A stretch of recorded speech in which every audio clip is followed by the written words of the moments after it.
আসসালামু আলাইকুম বন্ধুরা, এই তো আপনাদের মাঝে হাজির হয়ে গেলাম আর একটা নতুন ভিডিও নিয়ে। এই তো আমি 2টা কার্পু মাছ নিয়ে বসে পড়লাম। আপনাদের ভাইয়া আজকে বাজার থেকে এনেছে একদম টাটকা খুব সুন্দর মাছ। মাছগুলা কিন্তু বড় বড়, 2টা মাছ মনে হয় 3 কেজি হবে। দূর থেকে দেখানো হচ্ছে বলে একটু ছোট লাগতেছে, কিন্তু মাছগুলা আমার হাতে থেকে ছুটে দৌড় দেওয়ার চেষ্টা করতেছে।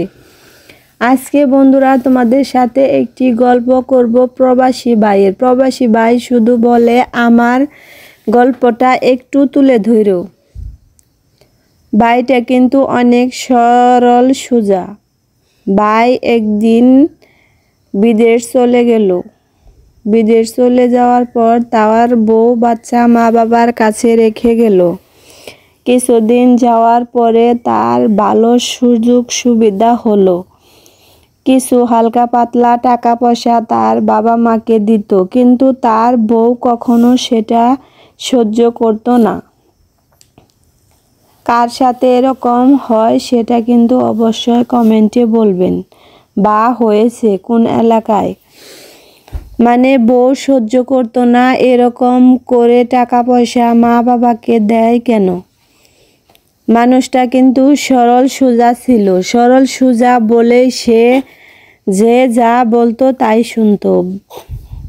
কয়েক বছর যাওয়ার পরে কিন্তু তার বউ যা বলে ঠিক তাই সে শুনে। শোনার পরে সে টাকা পয়সা যাবতীয় যত জিনিস অলংকার সব তার বউকে দিয়ে দেয়।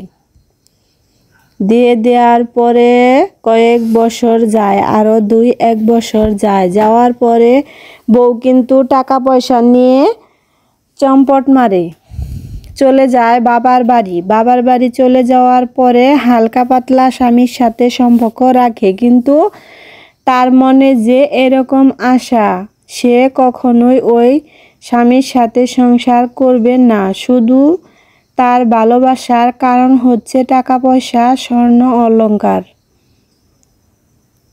টাকা পয়সা ঠিক সে হাতিয়ে নিয়ে হাজব্যান্ডের কাছ থেকে, তো তারপরে তার হাজব্যান্ডকে ডিভোর্স দিয়ে দেয়। ডিভোর্স দেওয়ার পরে সেই লোকটা শুধু পাগলের মতো ব্যবহার করে। টাকা পয়সার ব্যাপার তো ভাই, যে ভাইয়েরা প্রবাসে থাকেন তাদেরকে বলে যাই, প্রবাস ভাইয়েরা বউকে বিশ্বাস করে টাকা পয়সা সব কিছু দিবেন না। যেহেতু আপনাদের যদি বাবা মা বেঁচে থাকে, বাবা মার কাছে টাকা পয়সা দিলে কখনোই সন্তানের টাকা পয়সা বাবা মা নষ্ট করবে না। এদিকে আপনাদের সাথে গল্প করতে করতে আমার মাছ কাটা শেষ। মাছটা কেটে আমি এখানে ধুয়ে নিয়েছি।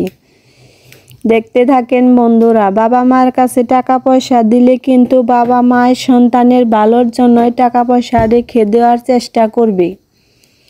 মাছগুলা কিন্তু বড় ছিল, মাছের পেটে ডিম ছিল এবং তেল ছিল, সেগুলো আমি বাহির করে রেখে দিয়েছি।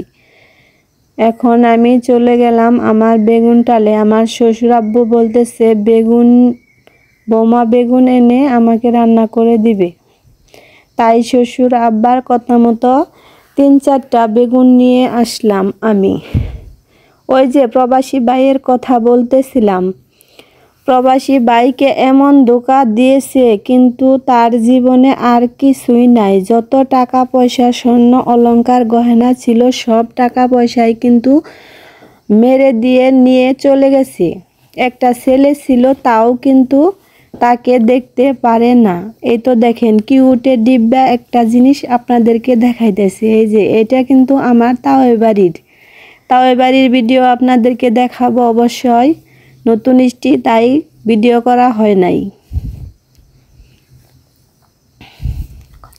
যে ভাইয়েরা আপনারা বিদেশ থাকেন, হয়তো নিজের নামে অ্যাকাউন্ট করবেন